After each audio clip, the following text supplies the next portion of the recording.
Hi అండి.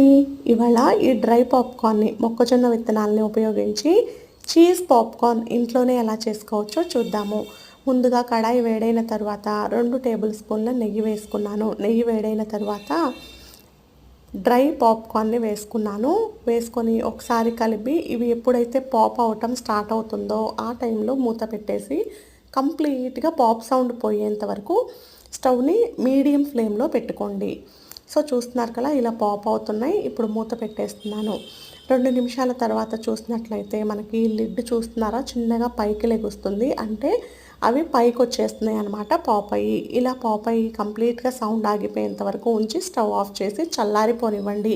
ఇక్కడ నేను చెడ్డార్ చీజ్ పౌడర్‌ని వాడుతున్నాను. ఇది ఈజీగా అమెజాన్‌లో అవైలబుల్ ఉంటుంది.